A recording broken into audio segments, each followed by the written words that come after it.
We'll get to the Super Bowl, but we start with the not-so-super Lakers hosting the defending champion Bucks last night with defending MVP Giannis, who had himself a nearly perfect night. 44 points.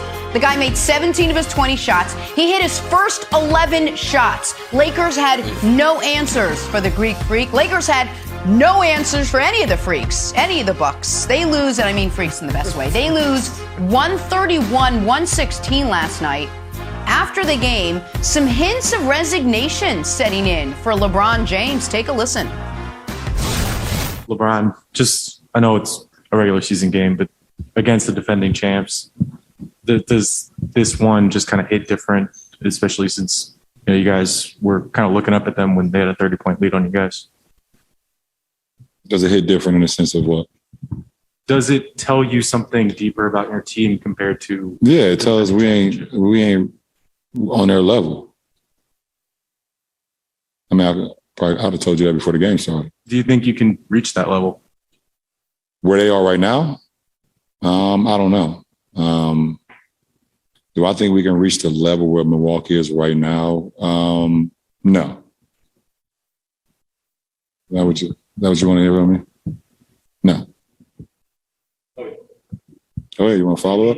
Right now, potentially this season. I will hope so, but right now, we can't get to where they are right now. I mean, they're the defending champions for a reason. And I guarantee if you would have asked teams coming out of the bubble if they could get to the level that we were playing at when we won a championship, they said the same thing. One of the best quotes you will hear. Wow. Truth hurts for the Lakers, who now sit 3 games under 500. Broussard, you surprised by LeBron's admission? Jenna, when I first saw this, I was absolutely, positively stunned. I've been covering the NBA for 26 years, and I have rarely, if ever, seen a quote like that, an admission like that. You're basically saying that with 2 of the top 10 players in the league, we can't win a championship. We don't have a chance. And then as I thought more about it, and I know LeBron, I've known him since he got in the league, knowing that he is as confident in his game individually and in his ability to turn around any team, knowing that he is smart and calculated in his interviews, knowing that he is ultra competitive, I realized there's only one explanation for what he said last night. And that explanation is he is making a public push for the Lakers to make a major trade. That's the only possible explanation for what he said.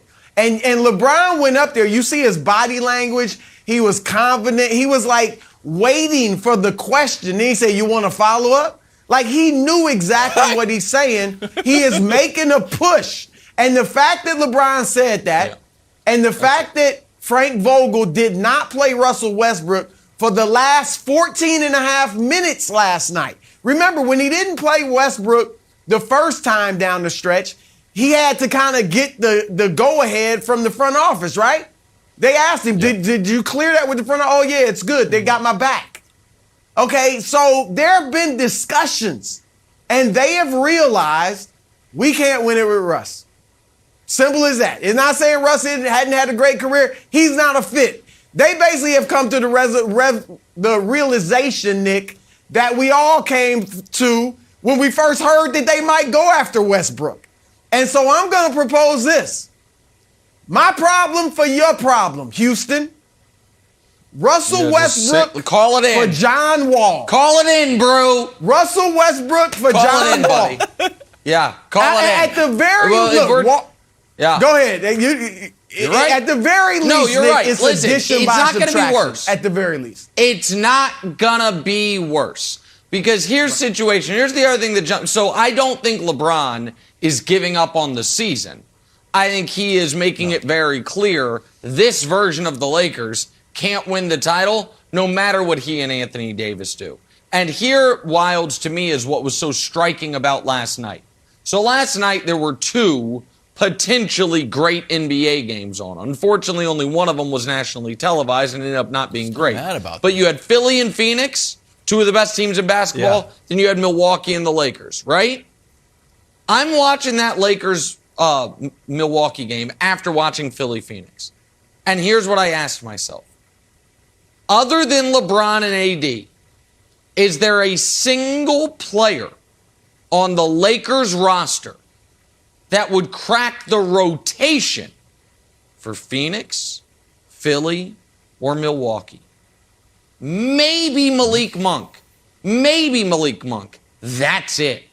This is a historic team-building blunder, not just the Russ trade. Now, I understand everyone's going to tar that to LeBron, and LeBron obviously had a strong hand in the Westbrook trade. But he can't be the one who calls it in. There is a man who literally is paid millions of dollars to do those things, Rob Pelinka. And what he has done with this team post-championship is an abomination. From giving up assets for Schroeder and Harrell, having that never work at all, overvaluing THT. Remember when they could have had Kyle Lowry, but THT was the sticking point?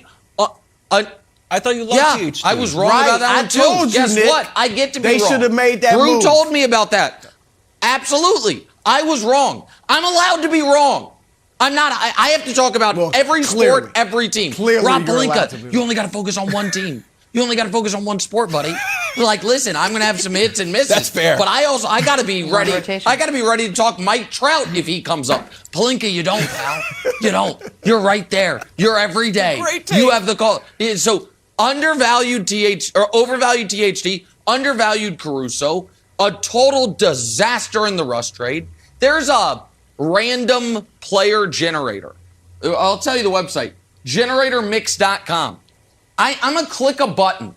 I have it set up. I'm going to click a button. It's going to give me 5 random NBA players. You tell me if this is a better rotation. Hold on. Here's what we got. We got Desmond Bane. I'll take it. Royce O'Neal, Trey Jones, Taco Fall, and a guy I'm not familiar with, Jalen Harris. Send it in. Give me those 5 random player generator guy. Fine. Like, it's a disaster. It's a wild. Can you imagine? You've gotten 74 games from LeBron and AD. Not ideal because they theoretically could have played 110, but 74 games. LeBron's playing at, what would we call it, a 94 out of 100. AD's playing at an 88 out of 100 if we're going to put grades on it. Could you be worse? If you have two, that's 40% of your team that's on the court. You have those 2 guys. They're in a bad spot. They're in a bad spot. Yeah, and okay. Rob Pelinka, All right, I'll try he's to got to be make Mr. some calls, Optimistic. my friend. All right, I'm going to try to be optimistic, and I'll throw this question to Brew. Broussard, first I want to show you a horrible statistic from Russell Westbrook. And look, when you watch Russ in these games, he's not the Russ of old. He's shooting 27% from the field. He's the worst out of everybody this month. And I want to show you this play where now the Bucks are like, hey, you know what, Russ? Shoot it. They're not talking about threes, not talking about mid-range jumpers. We're talking about gimmies. And like, yeah, take that shot. We're fine with it. So to me, is there any chance, Broussard, in your mind that Russ can get right? That you can tweak his game somehow? We know that he came on strong last year in Washington. Do you think, and this is the weirdest thing in the world, I can't tell if he needs more confidence or less. I have no clue, but have you given up on the fact that Russ's style of play can change if there's no takers by Thursday? He's not a fit. He just isn't a fit. Okay. I think if Russell Westbrook was We knew maybe that. back in Washington or in Oklahoma City or somewhere else, that he'd be doing Russell Westbrook things. He'd be putting up a triple-double or close, and they'd be a pretty decent team, you know, a bottom-rung playoff team, and that's what he'd do. But for this, we saw it with Allen Iverson. He wasn't a fit in Detroit. He wasn't a fit in Memphis. There are certain players, I would say Pistol Pete Maravich, Allen Iverson, and Russell Westbrook, who are superstars, legends, and icons. But they are only fits in certain places because of the style of play. They typically have to be the center of attention. And if they're not the center of attention, then they're going to struggle. And that's the situation with Russell Westbrook. He doesn't do role player things. He doesn't do third option things. He has to be the first or the second option for him to be effective. And he's not on this team. And so I don't see any they got to move him. John Wall. And dial it up. And unlike the overtime game where they sat him in OT and he, after the game, said all the right things, yesterday he did not. Yesterday he said, I've earned the right to not be sat in those spots. He's not happy. One last note, Jenna, before we move on, just because we'd be remiss. The other thing that happened last night was the best player in the league reminded everyone why he's the best player in the league. He's like, I averaged 40 a game last year against Brooklyn. How about I average 45 a game this year against the Lakers? Like, Giannis rises to the occasion when he knows, Giannis versus AD, that used to be a debate. Remember that? Is it one now? No, not at all. Giannis reminded everyone why he's the best player in the world. And you mentioned this earlier in the week, and it was true. The Bucks look like they enjoy playing basketball when you watch them play the Lakers. The Lakers just do not. We're going to have much more on Russell Westbrook coming up and his fourth quarter benching, which happened again last night. But we got to talk some Joe Burrow. Is the calm, cool, and collected Cincy QB the new? Are you sitting down? Tom Brady? That's next. First things first. Quick, roll the break. Let's go. I thought that was Mac Jones. First things first, Super Bowl 56, now just 4 days away. The Rams are already there, duh. Bengals touchdown at LAX yesterday. Who day to be traveling in all white? No one's worried about spilling anything? I'd be like a wreck on that flight. Joe Burrow not worried about one single thing. I knew you would, Wilds. And who does that remind you of, that collected calm? I don't know, maybe Tom Brady? Former Patriots writer Shalise Manza-Young in a recent Yahoo column had this to say: it's colossally unfair to put Burrow in the same sentence with Brady, but I had a front row seat to Brady with the Patriots for a decade. She was a Patriots reporter at the time. This all feels familiar. And this is not the first comparison we've heard to Brady. Boomer Esiason said it, Rex Ryan said it, and then this from Rob Gronkowski.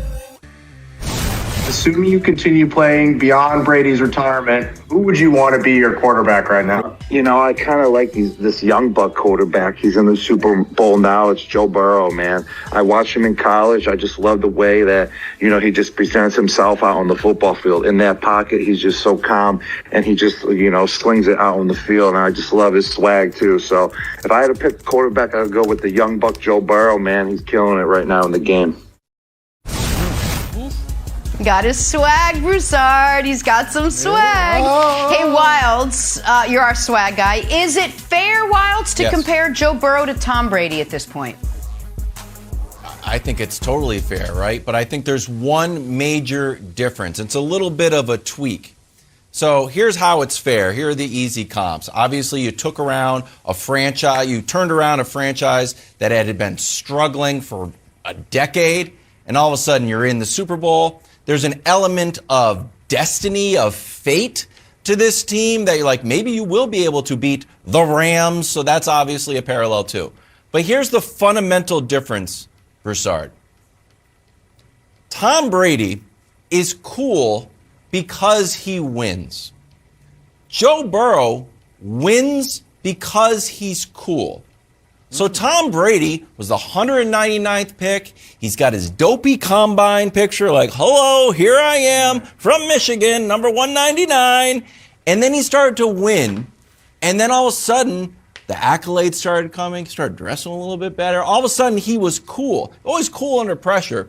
But the whole package became cool. Joe Burrow was cool from the jump. And I think that's why he wins games. He was sacked 51 times this year. No quarterback has ever been sacked the most in the NFL and made it to the Super Bowl. Joe Burrow did. And why is that? Because he's cool. And guess what's going to happen on Sunday? He's going to get sacked a bunch of times, but it's not going to matter. And the question I have for you is this, and this is the most Brady-esque thing.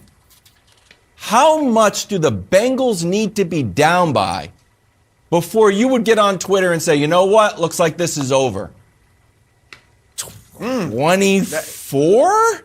Like, he was down 11 against the Chiefs twice. You're like, right in it. In fact, they have momentum all of a sudden. So I just think the cool factor in this sort of feel of destiny for Joe Burrow makes it a very fair comparison. And just for the record, everyone, there's more than one young quarterback who's allowed to be compared to Tom Brady. Just want to put that out there. And Joe Burrow is one of those quarterbacks.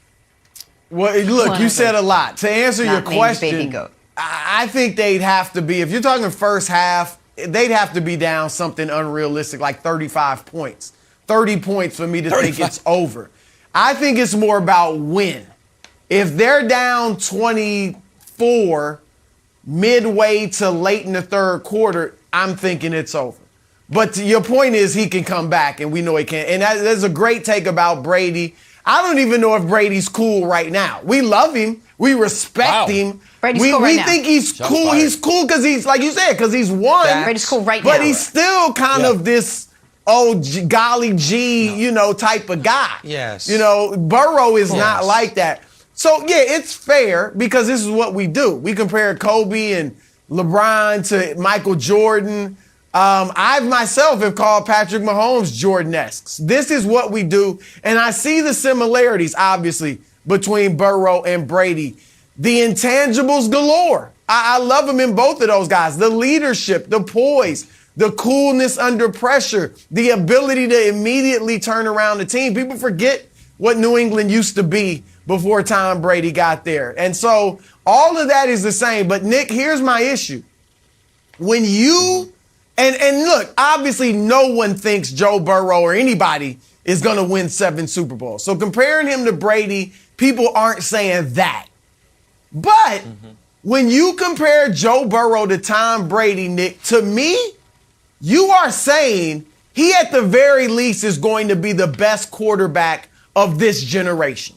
You're not saying he's going to be the GOAT necessarily, but you're saying he's going to be the best quarterback of this generation if you're comparing him to the GOAT.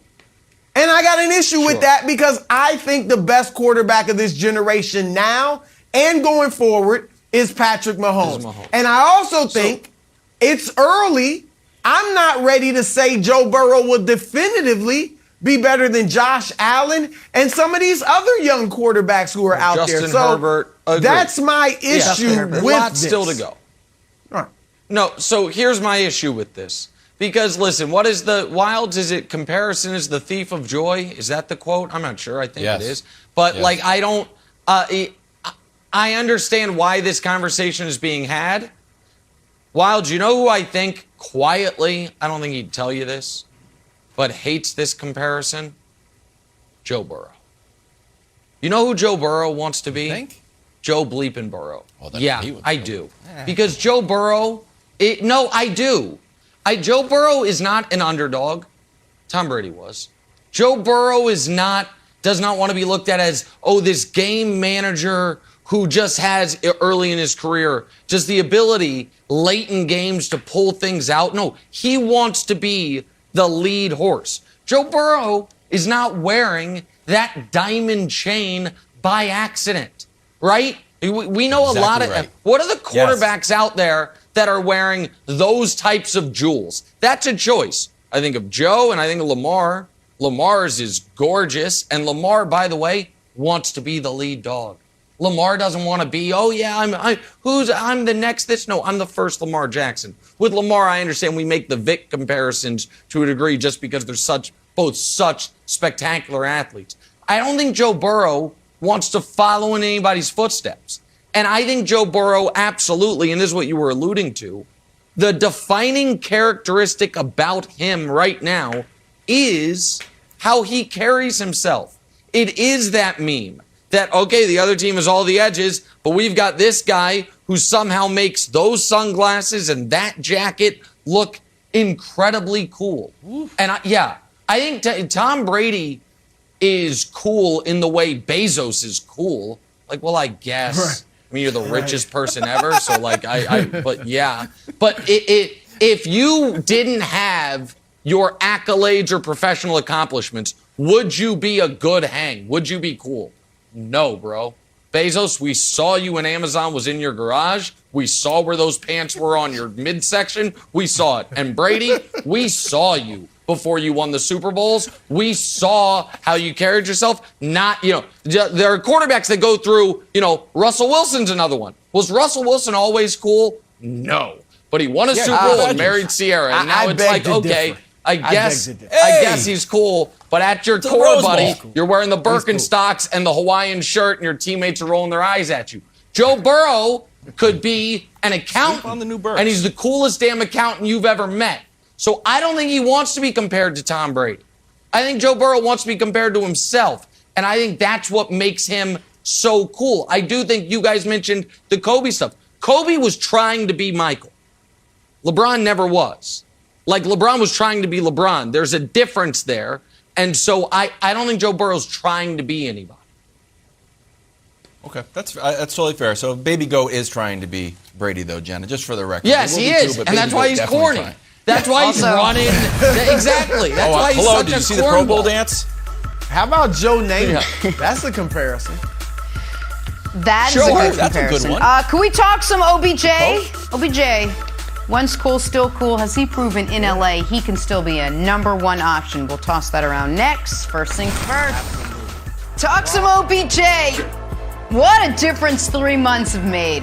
Look where he was in Cleveland, begging for touches, to where he is today, getting ready for the Super Bowl. A shot to prove himself on football's biggest stage before hitting free agency. Look, whether you liked how he left Cleveland or not, forcing his way out worked for OBJ, but he told reporters Monday he, quote, doesn't take satisfaction from proving his critics wrong.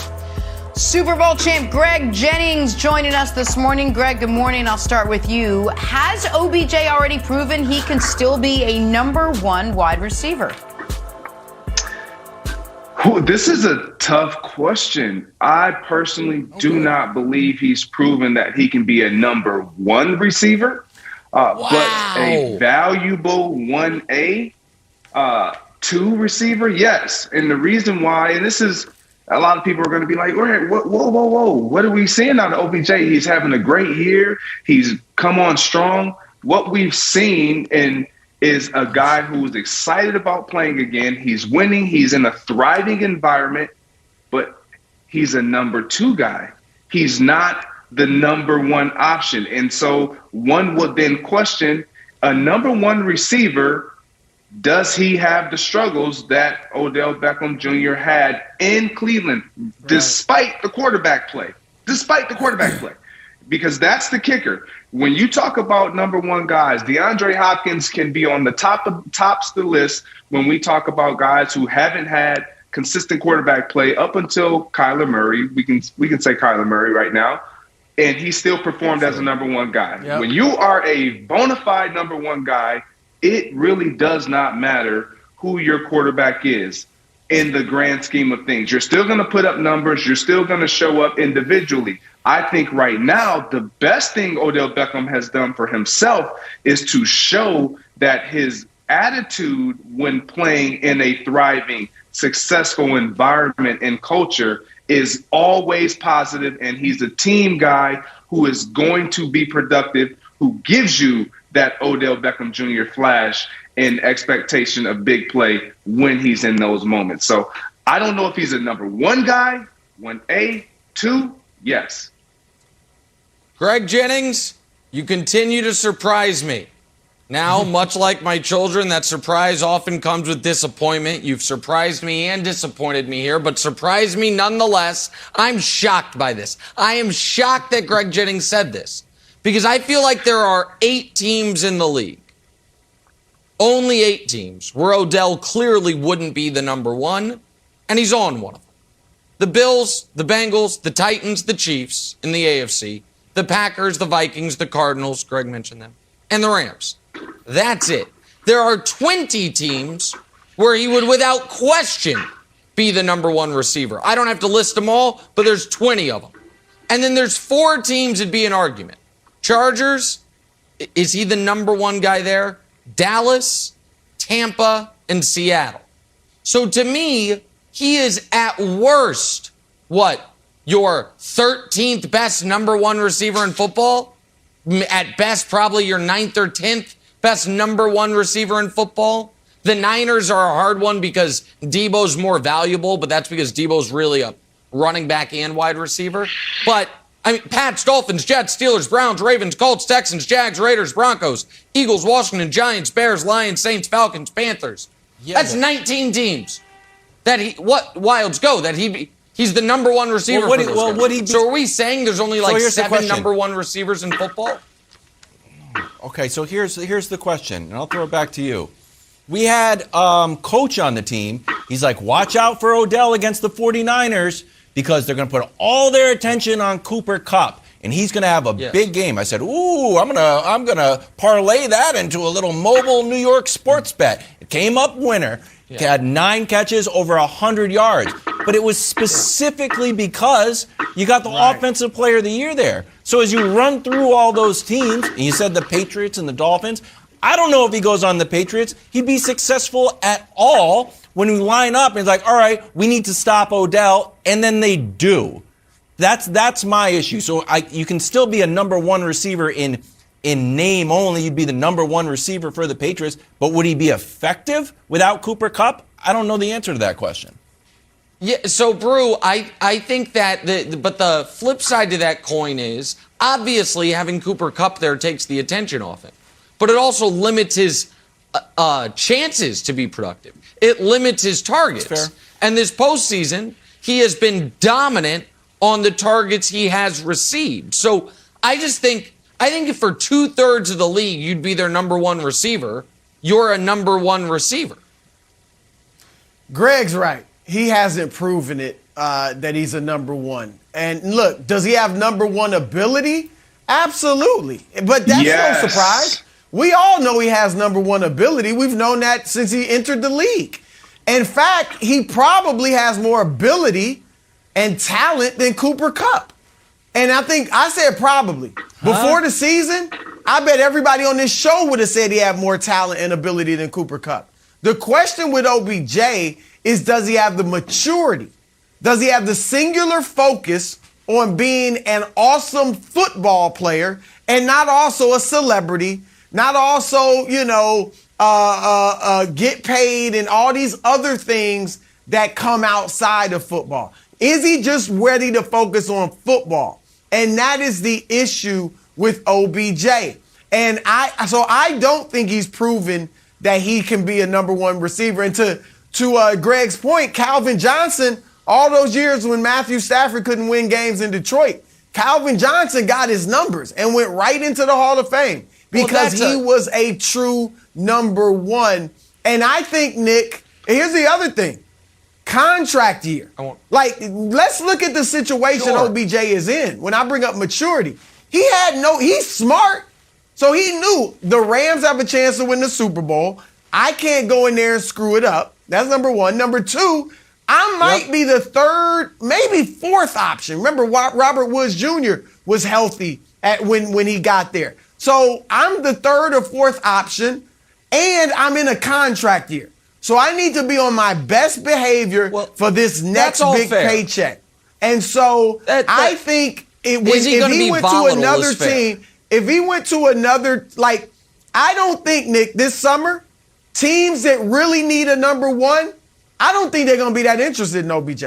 But teams that already have a one and are like, this guy can be a 2 and a 1A. If they shut down my 1, he can be a 1 on certain games. Oh, they're going to love OBJ, but not just as your number so one. That's 100%. So I'm shocked to hear that because I think a really good team that needs a wide receiver, I don't think a bad team that doesn't have a number one would be interested in, but a team that is trying to, a playoff team, say the Raiders.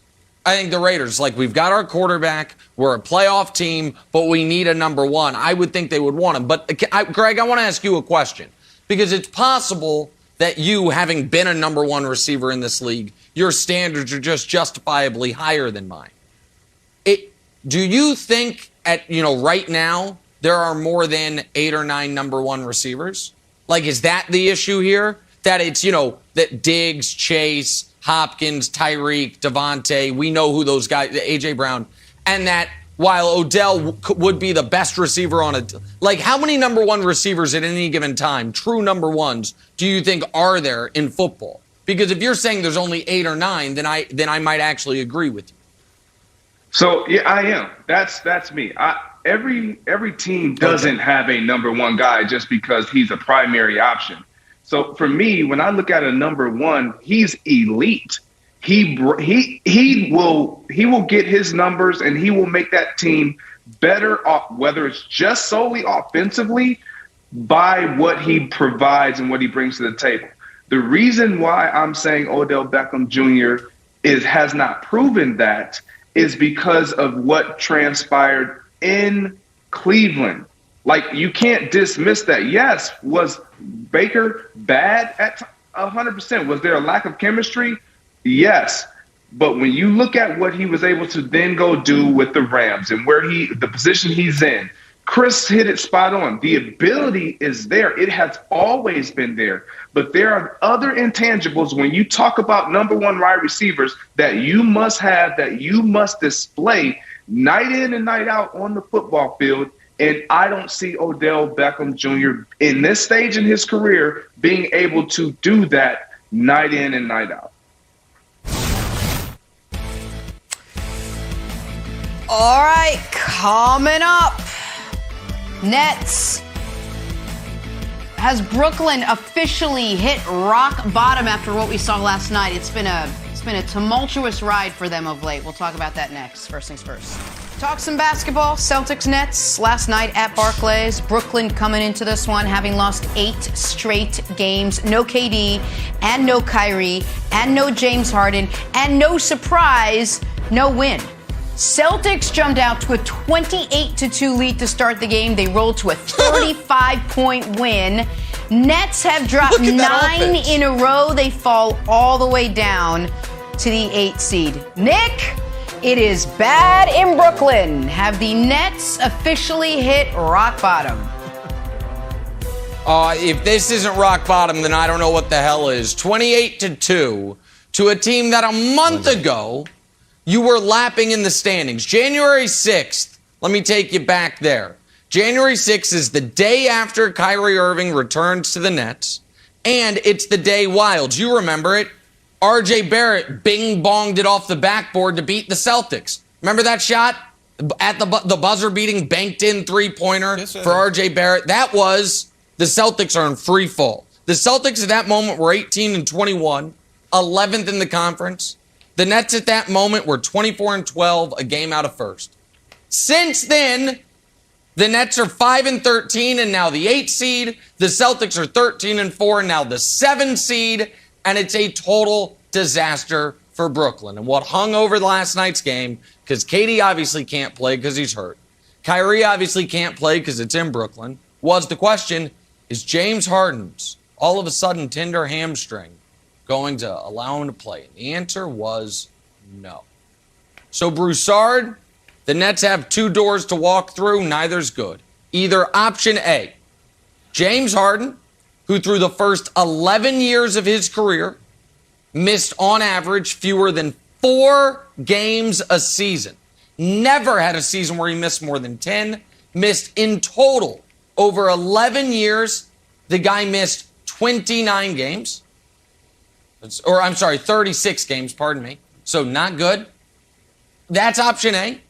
Option B is for the second straight year James Harden has quit on a team. So either A, for the second straight year, a previously uninjurable guy around 40 games into the season has injured his hamstring. Option B, for the second straight year, he is on strike to force a trade. I don't see how this is tenable for Brooklyn. They must do something major in the next 30 hours or else the season's up in smoke, buddy. This is not rock bottom, okay? You remember a couple weeks ago I said, I'm not excited about the Lakers beating James Harden and 4 guys from West 4th Street, right? Well, last night, Boston beat 5 guys from West 4th Street, okay? Exactly. And sorry, Blake Griffin, but it's come to that, all right? It's come to that at this point in your career. Nick, this can't be rock bottom when help is on the way. I mean, Kevin Durant is walking through that door. Okay? And James Harden, I want to see, what is James Harden going to do when he's not traded on Thursday? Is he going to continue to sulk and quit on the team? Is he going to go out there and ball? Because if he sulks and quits on the team, or if the hamstring is really bothering him and he can't play consistently because of injury, neither is good for the Nets or James Harden. Because if I'm Daryl Morey, your boy, I'm like, do I want to give $200 million to a dude that's quit on 2 straight teams, like you said, the last 2 years, or a guy that at 33 years old is all of a sudden banged up? So Harden, come on, and I like James Harden. I've always defended him. If he's worth his salt, then he's going to get out there post-Thursday and ball for the Brooklyn Nets. Now, here's what's up in the air, Nick. What do you do with Kyrie? When Durant gets back. Come on home. And when Harden starts playing. Hold on, because you can't trade him. I don't think any team would take him unless you trade him for Russell Westbrook. And the Nets wouldn't do that. Yeah, let's do it. All right? Yeah. And so, OKC, big 3, back together. If I'm the Nets, I'm watching this, Wilds. When we get KD back, when Harden gets out of his funk because he's not been traded, if we still are struggling with Kyrie, and if it's just not working having him in and out of the lineup, then I got to talk with my 2 stars, Harden and Durant, and say, look, we tried. Guys, we're trying to win a championship, and having Kyrie bounce in and out isn't working. If they're on board with it, then I have no problem, if it comes to this, putting Kyrie right back on the shelf and say, look, we gave it a shot, but it's not worked, Kyrie, and so we'll see you next season or whenever the mandate's lifted. So, no, it's not rock bottom, Wilds. They've got other things coming to help them out. All right. So, but are you in essence blaming Harden's struggles because Kyrie is playing? That Harden's pouting is now excusable because Kyrie is there showing up to half of the classes. He's getting a 50% attendance grade. Now, do you think that is okay for, like, you know what? Harden, you're right. You're right. You're pouting. Prove to us that we shouldn't have brought Kyrie back. Don't you think that sends also a bizarre message that now Harden's pouting is being rewarded? No, look, I'm with you, Wilds, in that, no, there's no excuse. Even if he's upset with the Kyrie situation, that's not an excuse for him to go out and sulk. So I'm with you. I'm just saying that he's going to have a come to Jesus moment on Thursday when he's still a Net. He's doing this, I think. Maybe he's really hurt. But I think he's doing this to force his way to Philly by Thursday at 3 p.m. But what's he going to do after that if he's still in Brooklyn? If he does this, I'm done with him. Okay, but hold on. But he is doing it. It is happening right now. Before the hamstring, he missed a couple games with a strained hand, which I'm going to be honest, I didn't know that was a thing.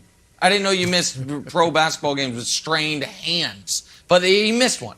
Like, Brew, if you're Brooklyn, the plan originally, when they were the title co-favorites, or at least the Eastern favorites, they were the favorites in the East last year before they traded for Harden. Now, I understand Kyrie now is only there half the time. I get it, but we also hadn't seen Durant play when they were installed as the Eastern Conference favorites up to that point. And Durant, when he's been available, now not shockingly, he's in with an injury after Steve Nash was running him into the ground again. His Nash and his infinite brilliance. And it was like, hey, maybe we go light on Durant's minutes, but that's fine. Neither here nor there. Durant's even better than people could have realistically expected coming off the Achilles. They don't have to have Harden. He doesn't want to be there. They would be getting someone who has all the motivation in the world. So we have no idea what. What Ben Simmons is going to do. We have no idea what he's going to do. We have no idea what Harden's going to do. Here's what we do. Here's the thing. We have no idea what Harden's going to do. But what we do know is this. Harden doesn't want to be there, and Ben does want to be there. If you have Durant, yeah, you can have some continuity the idea of here's the Ben thing, Simmons Nick. struggles in the playoffs. So does Harden. Not like Ben Simmons. I just don't Not know why like you're Ben dead Simmons. set. No, that's Nick. of course. Here's the thing. Harden will have no choice. If he doesn't get traded to Philly this week, he will have no choice but to play well. Why do you think he's telling Brooklyn privately, even though he might be lying through his teeth, that, I'm staying. I want to stay here long term. It's his plan B. He's covering his bases because what if Daryl Morey can't clear the $76 million in cap room that he's going to need to sign Harden outright? Harden's like, I'm not going to Detroit. I'm not going to Orlando or San Antonio or OKC. I got to keep my plan B. So it's a possibility he will take the money from Brooklyn just because he has no other choice. And so he's going to have to go out there and play his best. He hadn't looked great all season. We know that. But I think he's going to have to play after the deadline if he's not traded. He's going to have to play well. Take $250 million is where we're at, but it's not rock bottom. By the way, as far as Kyrie, one quick Kyrie note. Help is on the by way. the way, only eligible for 10 more of the next 28 games. So they're going to need Harden back. Oh, that's good, Let's talk Jenna. some Joe Burrow. Put him on the shelf. That'll be good for them. Put him on the shelf. It's a great stat.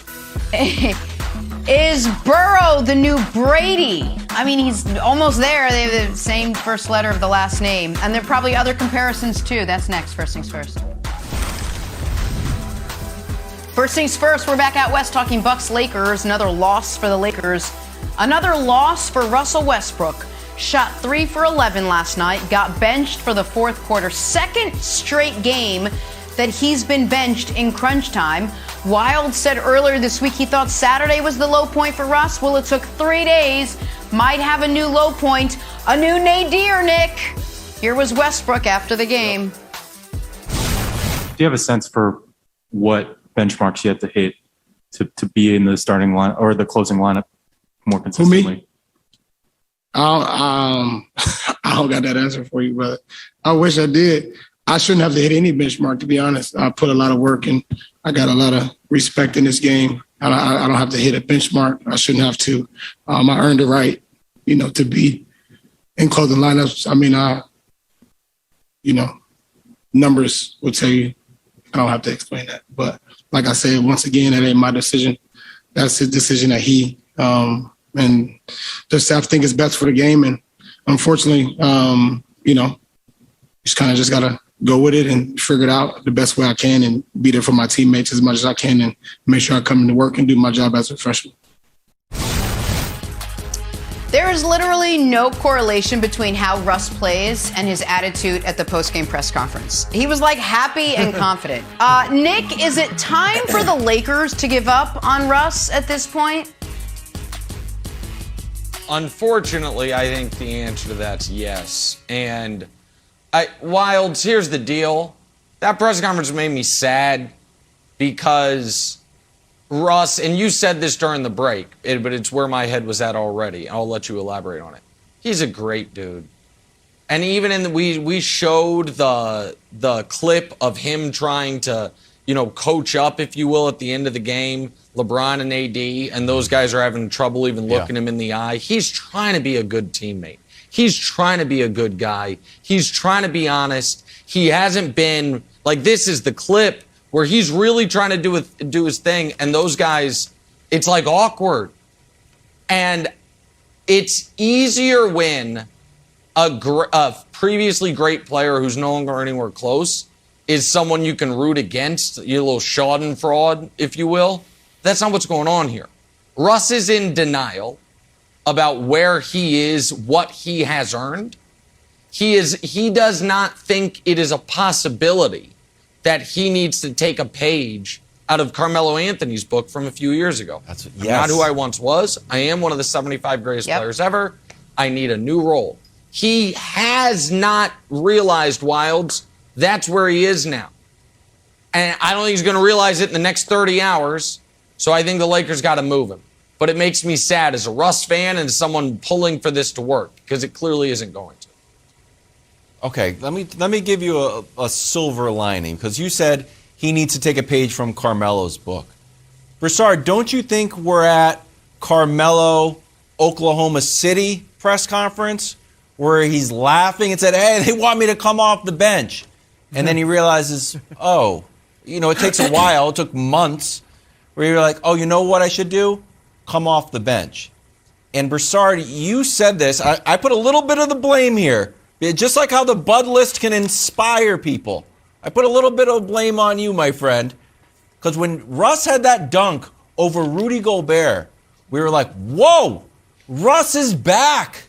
Russ hasn't lost a step. That's one of the best dunks of Russ's career. You said it was a top 5 dunk ever, I think. I said, what in the world's going on?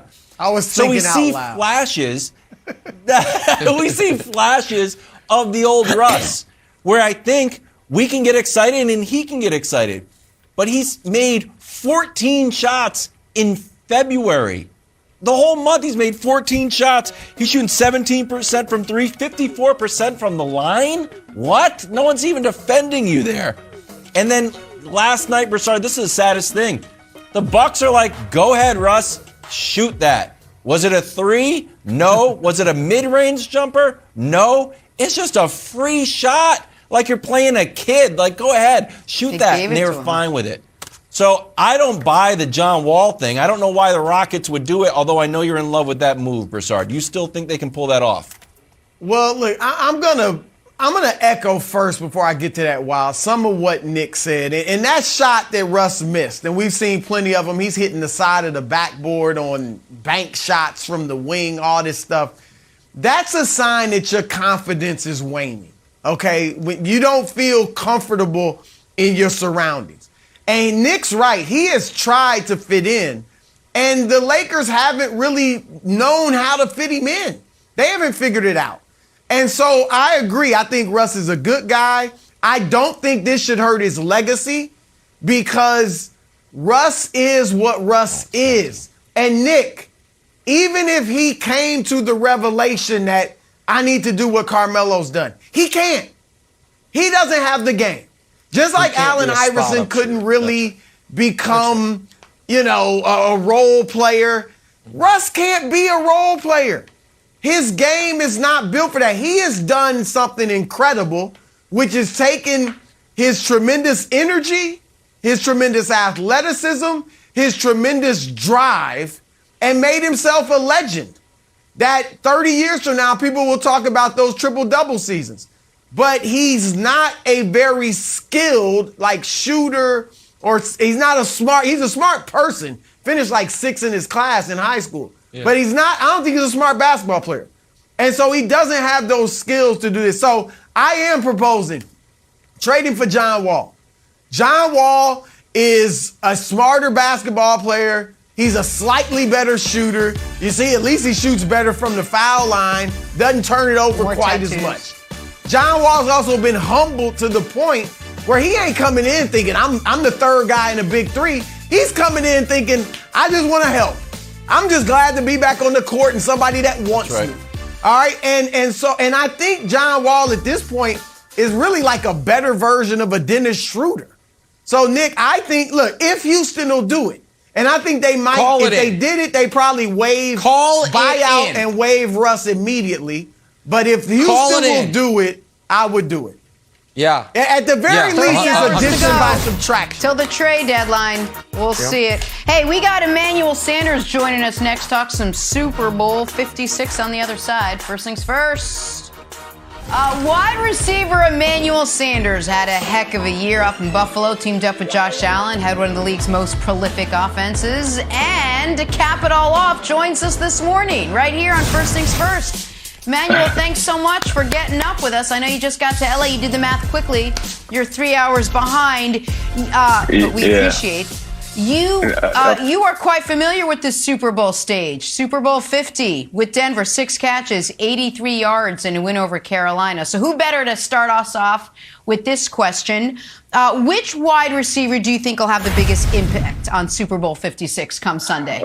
Oh, man, I want to say Jamar Chase because I'm becoming a huge fan of his, but I got a feeling that the Rams are going to do everything they could possibly do to take him out of the game because I mean, I was just showing my dad his highlights of when he had 222 yards versus the Chiefs, and when he caught the ball, just how bad he beat that angle. But for some reason, I just can't go with him. So I'm gonna have to go, and which I hope it's Odell, right? Because man, just think about his story and how interesting it is, and how much. I feel like everybody was trying to write this guy off, and then all of a sudden, it's just a crazy story. Now he's with the Rams, and he's playing well, and his energy is good. And, I just feel like I just want good things to happen for people like that, or for a person like that. So I'm hoping Odell just goes crazy and has an amazing game. All right, so let's stay there. Let's stay with Odell, Emmanuel. Do you think Odell, because we don't know, the Rams are in a rough cap situation. We don't know if he'll be back there next year. Say Odell went to a team that doesn't have a Cooper Kupp. Does he still have top flight number one receiver ability, in your opinion? Not number one receiver because there's no other receivers on the team, but to be the guy he was his first few years with the Giants. Do you think he still has that ability? 100%. I think that Odell, to me, he's a rare talent. I mean, you just think about just how he catches the football, how he's able to get open on his routes, his speed. I think he still has that. Now, what I think is kind of overshadowed is obviously, his name is huge, right? But, he went to the Cleveland Browns, and obviously, that ended up working out. They had Jarvis Landry over there. But I think that if a team was able to get Odell, like the Dolphins or, someone like that, I feel like, he can definitely carry the load over there. He's a special talent. And, what I see, as far as on Instagram and the stories I hear, I mean, his work ethic is one that is unmatched as well. So you combine that and you get a guy who hands are just crazy. His releases are great at the line of scrimmage, and his speed is still well. I mean, you got to think the last game he had 100 yards, in the NFC Championship game, and that's no coincidence as well. Like, you got to just look at the numbers, you got to look at the stats, and you just can't just overlook that. And so I definitely think he could be a number one receiver. Emmanuel, Matthew Stafford or Odell, OBJ, he can't have a great game if Matthew Stafford doesn't have a great game. And he's been good in the playoffs. He's put to rest the thoughts of, can he handle the big stage and all that? But this is the biggest stage, and it's his first trip to the Super Bowl. Do you have any concerns about how he's going to play on Sunday, Matthew Stafford? Well, for me, I always go off as saying big-time players make big-time plays in big-time games. And so for me to have concerns, I'm not playing at a game. So, but, to every player in that game, I'm always going to say big-time players make big-time plays in big-time games. And if you're a big-time player, then you show up in big-time games. And so we're going to see, as far as, Joe Burrow. Do you think he's a big-time player? Do you think he's a big – we know Burrow is. I think we feel Burrow is. Do you think Stafford is?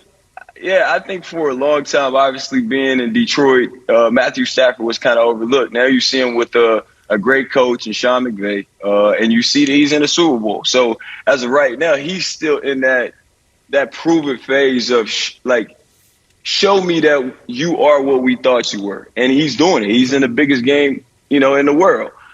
So for me, obviously, he's still in to prove it, and we're going to see. But I tell you what about even cool Joe Burrow? Cartier glasses, I won't even peek at you. You know what I mean? He's kind of in that phase. Yeah, he's kind of in that phase too. So, man, it's an amazing story. Obviously, I wish the Bills was off in there, but it's going to be a good game. Okay, Emmanuel, I want to talk to you about Ja'Marr Chase and Joe Burrow.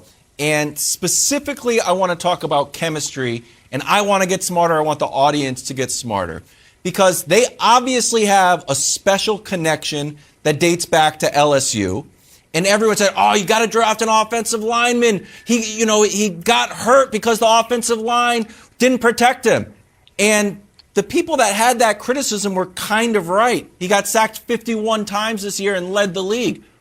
But it was still the right move to draft Ja'Marr Chase because they have something special. Can you describe to me what the difference is in when you have a special connection with a quarterback other than just a professional relationship with a quarterback? Like, yeah, throw me the ball, I'll catch it. What actually is it when you're on the field that makes it so special? What happens when you have a special connection that doesn't happen if you don't have that connection? Yeah, for me, I think that it's kind of off the field too, and the energy that you have with a guy off the field and the time that you spend with him. Obviously, that goes a long way to have that connection on the field. But I tell you what, nobody, at least for me, like Jamar Chase being a rookie, right, and taking not only Joe Burrow did as well, but Jamar Chase plays a huge role in getting this Bengals team to the Super Bowl. I mean, the year that this guy had as a rookie, I don't think that people understand like what he's on pace in doing, right? Could possibly be one of the greatest of all time, you know? Especially if he goes out and wins this game and goes crazy if the Rams allow him to do that, you know? And so, man, I have become a huge fan of Joe Burrow and Jamar Chase and what they've been able to do on the field and the chemistry that these guys have. I mean, sometimes it's Joe Burrow just dumping it to him on the screen and Jamar Chase taking it 60 yards, right? Dazzling with speed that, you know, I didn't even think that he had. And then sometimes it's Jamar getting open on a fade, and all of a sudden Joe Burrow places the ball perfectly, back shoulder fade. But whatever they have over there, it's special. You got to think this is a second-year quarterback and a rookie receiver in the biggest game in the world, right? And so this is a dynamic duo, and it's going to be interesting to see what these guys could even become because to me, I feel like they're so young that the sky is the limit for them. And so, you know, I'm excited for the Bengals because they definitely have a great duo over there. Not only that, great receivers in general. But that's what makes it so interesting that these guys that are so young, the Bengals just seem so cool about it. They seem so confident. Exactly. They had their swagger. Yeah. They get off the plane. They're like, yeah, we've been here before. It's just another game. What advice would you give guys playing in this game for the first time that we can't read about, that you only know from having played in the Super Bowl? Tell me something you would tell these guys that only you would know because you've been there. I mean, for me, like I always try to keep everything simple. And I always try to go back to that 10-year-old kid, Emmanuel Sanders, getting off, putting his pads on, beating on his pads, right, having fun with the guys. The NFL is just it's just bigger. It has more cameras. It has more media, right? The Super Bowl, all that. But at the end of the day, it's football. And once you cross between them lines, just play football. Don't think about, oh, I hope I get a ring or this and that. Just play football and play 60 plays of football and then let everything else take care of itself. But if you go in a game and you're focused on the hype and you're talking about the hype, and all it is going to really drive up the anxiety of the game. At the end of the day, it's just football. And it's going to be a winner, it's going to be a loser. But for those 60 plays, I'm giving you everything that I got. Whether I got to run backside, I'm running full speed backside, and the guy that's across from me, I'm giving him 60 plays a game, and that's the mindset I'm going in. Is that when the game is over, I can look myself in the eyes and say I gave it my all, no matter the outcome. And so, you know, that's definitely was my mentality going into 2015, even with the Niners, and it worked out pretty well because I had some pretty good games. All right, Emmanuel, I've got one very personal note and then one about the game note. We'll start with the personal note. We've had you on the show many times. You're one of the best. Each time we've had you on the show, when you've been a free agent, I've tried to pitch you on, you know, maybe considering another Midwestern stop in your career. I'm just saying, listen, Emmanuel's a one-time Super Bowl champion. If not for the Kansas City Chiefs, he's probably a three-time Super Bowl champion. You know, the Chiefs Niners and the Chiefs Bills. If not for Patrick Mahomes. So you know what? They got a spot. You're a free agent. Just think about it. Okay. That's first of all. It's a need. Everybody. Is that a question? All right. Second of all, here. No, that's not the question. It's an ad. Okay. I'm advocating. All right, here's the question. Okay. You talk about Jamar Chase. Jalen Ramsey, I believe, is the best corner in football. I'm sure you think he's at least one of the best corners in football. Okay? 100%. There are two schools of thought. Put Jalen on Chase the whole game or as much as you can, one-on-one. The other school of thought is put the great corner on the number 2 receiver, T. Higgins, and then double chase the whole game and So what do you think, if you were the Rams defensive coordinator, how would you deploy Jalen Ramsey most effectively in this game?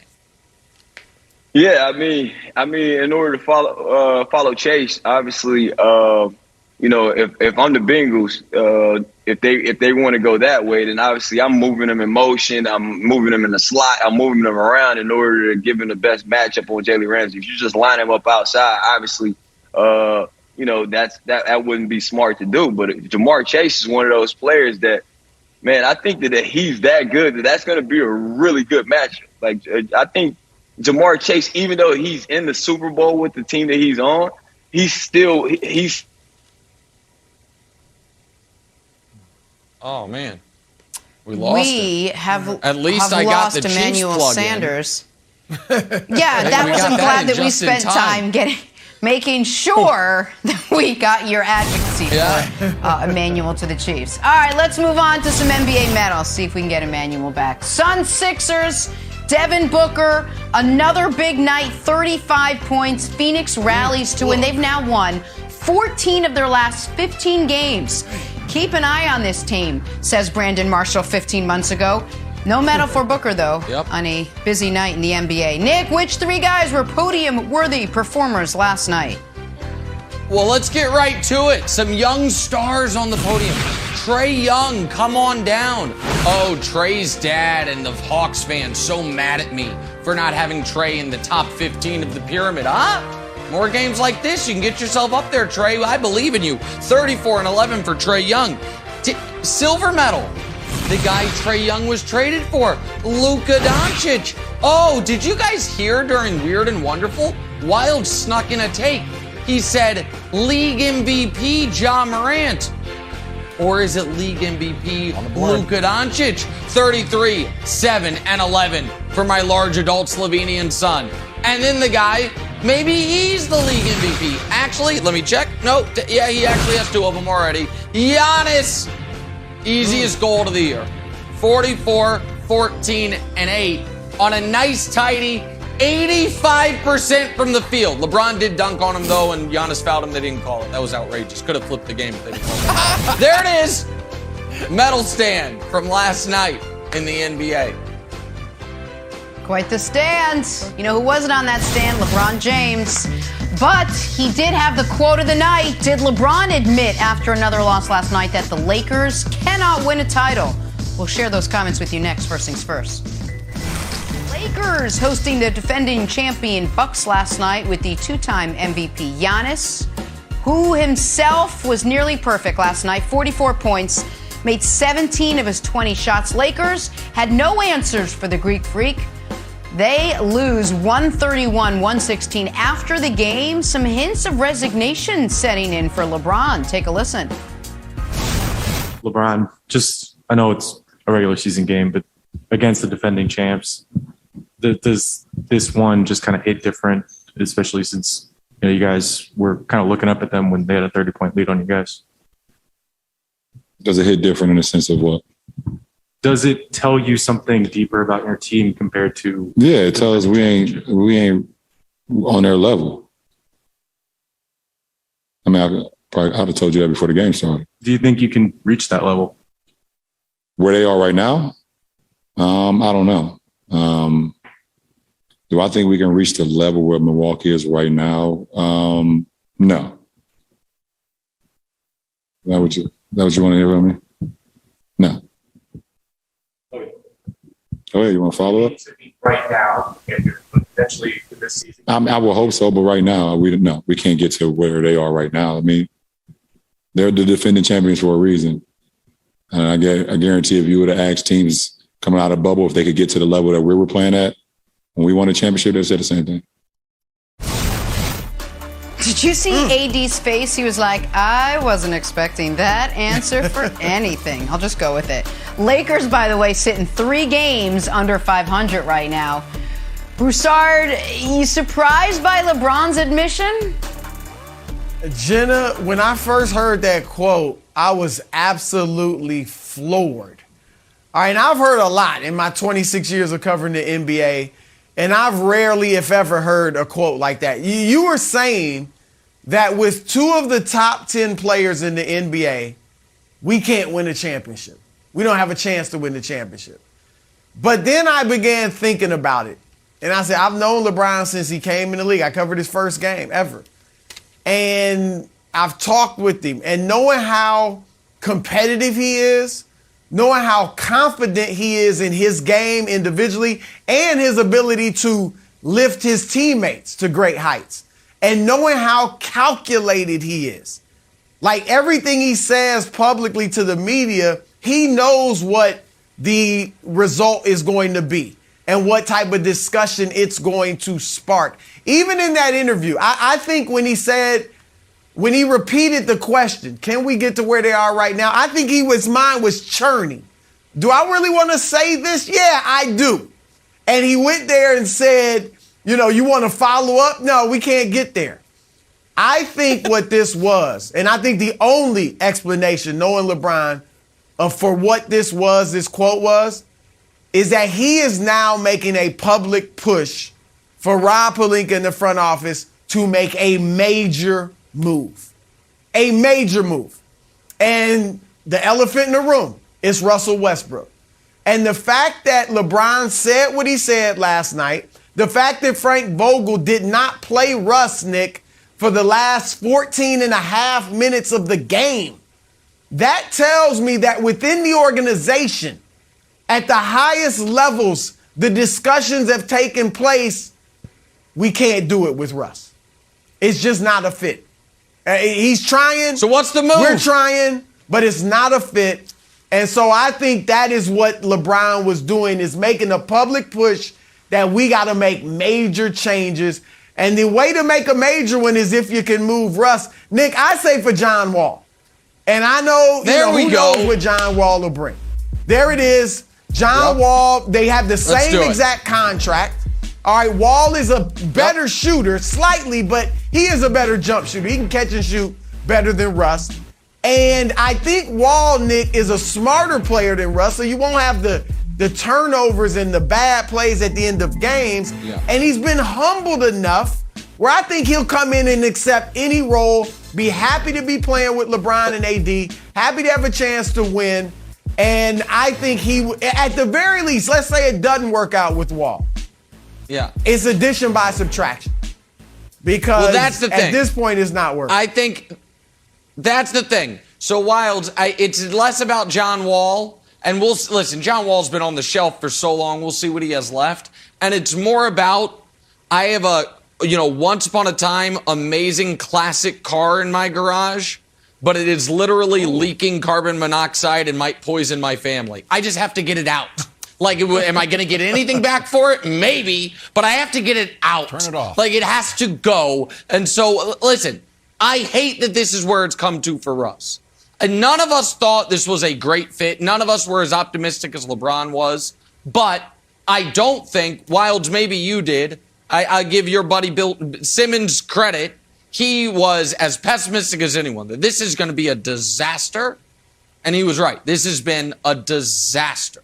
Russ's inability to recognize where he is at his career and the fact that he is way worse than he's been at any point, at anything. What's up, Wilds? You're calling timeout.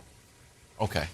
I call timeout, and I'm going to ask you, do you think it's more of an indictment on Russ, who doesn't recognize where he is at his career, or do you think it's an indictment on LeBron, who's a basketball genius, who has put together random pieces before and all of a sudden can make guys into superstars, can gel it, can form a team on the fly, can make coaching decisions. David Blatt, you're out. Ty Lue, you're in. That's the key piece.